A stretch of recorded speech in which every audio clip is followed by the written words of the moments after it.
এখন দেখো এটা 4 নাম্বার। হ্যাঁ,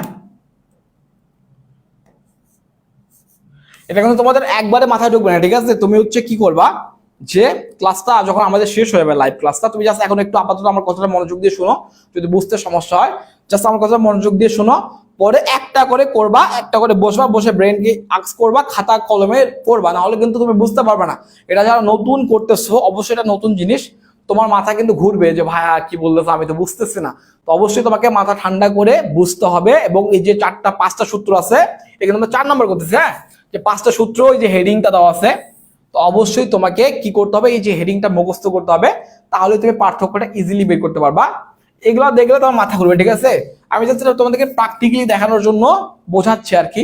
তোমরা জাস্ট এই যে 5টা হেডিং মুখস্থ করবা, তাহলে ইনশাআল্লাহ তোমার হয়ে যাবে। ওকে, কি বলছে দেখো, সঠিক পাশে ভুল পরিমাণ লেখা হলে। ওকে, এবার আসছে আমরা টাকা সঠিক লিখছি, সঠিক পাশে করছি, বাট ভুল পরিমাণ লিখছি। কি বললাম, যে প্রাপ্য হিসাবে এখানে আমাদের 50 টাকা লেখার কথা ছিল, আমরা লিখছি 5 টাকা।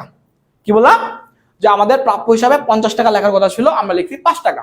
যে সঠিক পাশে ভুল পরিমাণ লেখা হয়েছে। তাহলে পার্থক্য নির্ণয় করার জন্য কি করতে হবে আমাদেরকে, কারেক্ট অ্যামাউন্ট।